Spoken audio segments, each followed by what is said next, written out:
Hermanos, buenos días. Desde casa les mando nuevamente mis saludos y en esta mañana vamos a dar continuidad a la escuela dominical. Hoy terminamos nuestra lección, esa generación que olvidó a Dios. Y antes de iniciar quiero que hagamos una oración y pidamos la dirección del Espíritu Santo. Señor, en esta mañana te damos muchas gracias por la vida y la salud que nos das, porque en medio de esta pandemia has protegido a tu pueblo, a tu iglesia, y gracias porque sé que pronto volverán las actividades normales para estar todos juntos, para estar juntos como familia. Y yo te doy gracias por toda la iglesia en general y por cada uno te pido que derrames bendiciones en su hogar, en el lugar donde se encuentran y que en esta mañana tu palabra sea nuestra luz, nuestra guía y nuestra fortaleza. En el nombre de Jesús. Amén. Bien, hermanos, al olvidarnos de Dios, automáticamente estamos dándole entrada a nuestros enemigos. ¿Quiénes son esos enemigos hoy en día, hermanos? Pueden ser personas, pueden ser un sistema, puede ser un ambiente, puede ser un entorno, pero no solamente Josué hablaba de los enemigos que serían como espinas para el pueblo de Israel.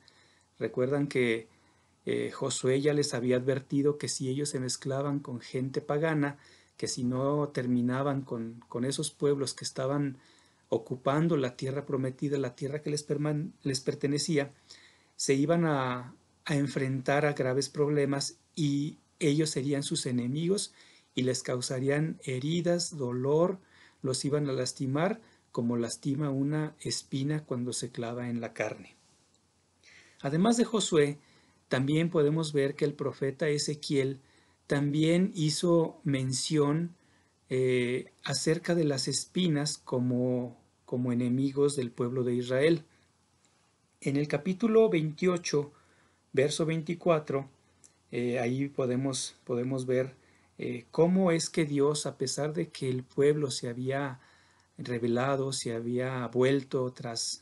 había vuelto la espalda a Dios, Dios siempre había permanecido fiel, Dios siempre había eh, puesto a Israel como un pueblo especial, como un pueblo amado, y a pesar de que ellos estaban en manos de pueblos enemigos, había una esperanza para el pueblo, porque el profeta escribe así en el capítulo 28, verso 24, dice, y nunca más será a la casa de Israel espina desgarradora, ni aguijón que le dé dolor en medio de cuanto lo rodean y lo menosprecian, y sabrán que yo soy Jehová.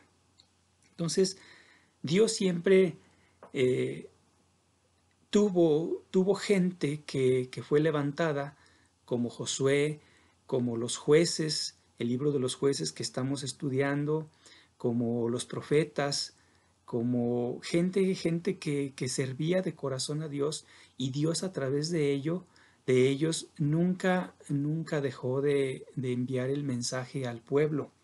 Y aquí el profeta Ezequiel está hablando que, que Israel será restaurado, que Israel vendrá a ser una nación libre, una nación sin problemas, cuando, cuando dejen de tener vínculos con pueblos que no adoran al Dios verdadero. Y dice que nunca más será a la casa de Israel espina desgarradora. ¿Sí? También el profeta Isaías, en su capítulo 5, hace mención a una parábola que habla de un viñedo. Eh, Quiero leérselas en la versión Dios habla hoy porque me pareció muy interesante, muy clara el relato, y dice así, es desde el versículo 1 en adelante. Dice, voy a entonar en nombre de mi mejor amigo el canto dedicado a su viñedo. Mi amigo tenía un viñedo en un terreno muy fértil, removió la tierra, lo limpió de piedras y plantó vides de la mejor calidad. En medio del sembrado levantó una torre y preparó también un lagar donde hacer el vino. Mi amigo esperaba del viñedo uvas dulces, pero las uvas de éste dio uvas agrias. Ahora, habitantes de Jerusalén, gente de Judá, digan ustedes quién tiene la culpa. si mi viñedo oyó? ¿Había algo más que hacer a mi viñedo? ¿Hay algo que yo no he hecho? Y esperaba que diera uvas dulces. Porque entonces, ¿por qué entonces dio uvas agrias? Pues bien, les voy a decir qué pienso hacer con mi viñedo. Voy a quitarle la cerca para que lo destruyan. Voy a agrietarle el muro para que lo pisoteen. Voy a dejarlo abandonado. No lo podarán ni lo deshiervarán, y se llenará de espinos y maleza. Voy a ordenar a las nubes que no envíen su lluvia sobre él. El viñedo del Señor Todopoderoso es su sembrado preferido. Él es el país de Israel, el pueblo de Judá. El Señor esperaba de ellos respeto a su ley, y solo encuentra asesinos, esperaba justicia y solo escucha gritos de dolor. Entonces, hermanos, el viñedo viene a ser la iglesia, viene a ser ese rebaño, ese remanente que somos cada uno de nosotros. Es decir, según aquí, el viñedo es la tierra fértil, es la tierra fértil donde cayó la semilla, donde germinó, donde creció y donde esa semilla da fruto al 100 por 1. Después, en un ratito, vamos a ver también qué nos dice acerca la parábola del sembrador respecto a la semilla. Pero, hermanos, el dueño del viñedo no es más que el Señor, no es más que Dios. Y, y Dios quiere cuidar de su iglesia, Dios quiere cuidar de su pueblo de la mejor manera, dándonos su palabra, dándonos los mejores consejos, las mejores instrucciones para nuestro bien. Pero ¿qué pasa? Que queremos seguir siendo rebeldes, queremos seguir haciendo nuestra voluntad, queremos seguir haciendo lo que a nosotros nos plazca, y esto no va de acuerdo a la voluntad de Dios.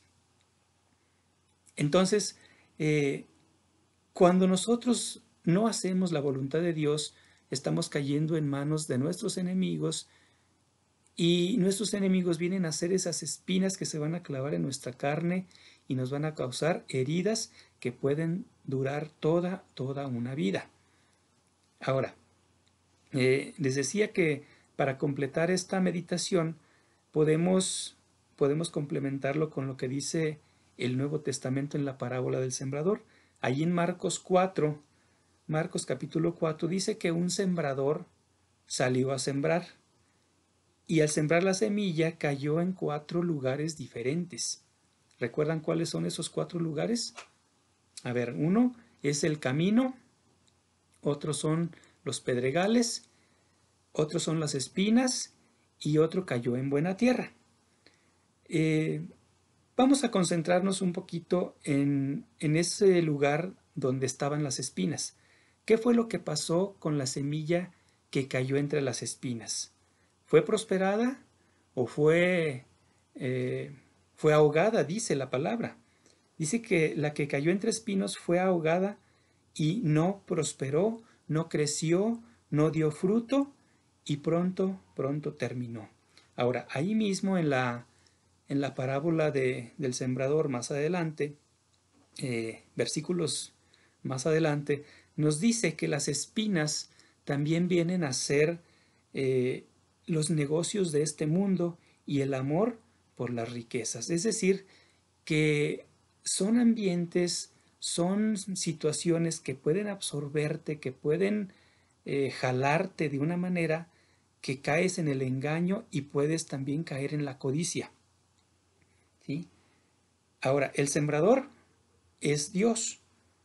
La semilla, pues es la palabra. Y la tierra buena, los espinos, el camino y las piedras son la vida de cada uno de nosotros según nos hayamos o hayamos reaccionado ante la semilla sembrada en nuestros corazones. Quizá nuestra vida, quizá nuestro corazón es como el camino, que es duro, o quizás estamos rodeados de piedras, rodeados de problemas, donde no hay mucha amplitud, o estamos rodeados de espinas donde los afanes del mundo, las preocupaciones de la vida nos están agotando, nos están absorbiendo de tal manera que no podemos voltear a ningún otro lado, ¿verdad? Estamos sumergidos ahí entre los problemas, entre las situaciones, entre un ambiente que no te deja respirar, ¿verdad? Tal vez tú hayas tenido a lo mejor un jefe. Por eso les decía al principio, hermanos, que las espinas también pueden ser personas, personas que te causan tantos problemas que no te dejan voltear ni siquiera en tu tiempo libre. Mire, hay jefes en los centros de trabajo que no pueden dejar a sus empleados ni siquiera libres en el tiempo en que tienen para comer. ¿Por qué? Porque es tan demandante su necesidad, es tan demandante lo que ellos quieren, que ni siquiera te dejan salir de vacaciones. Cuando pides un permiso, pues tienes que hasta firmar no sé cuántos papeles. Aún siendo un derecho las vacaciones, hay gente, hermanos, hay jefes que tienen tanto temor que tú te vayas de vacaciones porque temen que su negocio se les vaya a venir abajo. Pero es un derecho que tiene la gente de descansar. O hay gente también que tiene que trabajar más del tiempo establecido, trabajar horas extras, trabajar el día de descanso, sábado o domingo, o entre semana cuando tu día de descanso es un miércoles. Y hay gente que te hace ir porque el afán por hacer negocio, para no perder, para no menguar en tu negocio, te obligan a que tú tienes que trabajar todo ese tiempo cuando es tu tiempo de descanso.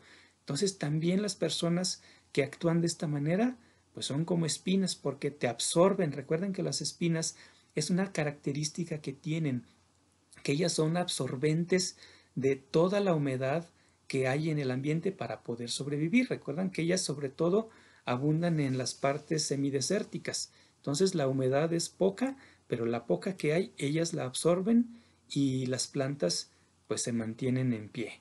Entonces, así es, hermanos, en la vida del ser humano, que hay personas como las espinas que son tan absorbentes, tan demandantes de ti, que al final terminan con tu vida, terminan con tu felicidad, terminan con tus proyectos, porque no puedes hacer otra cosa más que estar al servicio y a la orden del jefe. Entonces, así son las espinas, hermanos, absorbentes y dañinas. Entonces, hermanos, ¿qué podemos decir en resumen ya para finalizar nuestra clase de la generación que olvidó a Dios? Que las espinas son como enemigos que van a estar clavadas y nos van a causar mucho, mucho daño. Bien, para la siguiente clase vamos a seguir con el libro de los jueces, pero vamos a empezar quiénes fueron los jueces, cómo se llamaban los jueces. Quizá alguno de ustedes recuerda algunos de ellos, pero eso lo vamos a dejar para la siguiente clase, para el siguiente domingo. Que el Señor les bendiga. Siempre es un gusto para mí saludarlos, aunque sea desde casa, pero sé que todos están ahí, sé que todos tienen el deseo de regresar, pero hermanos, ya verán que pronto nos vamos a dar un fuerte abrazo y un apretón de manos. Les mando un saludo y que el Señor les siga bendiciendo este domingo.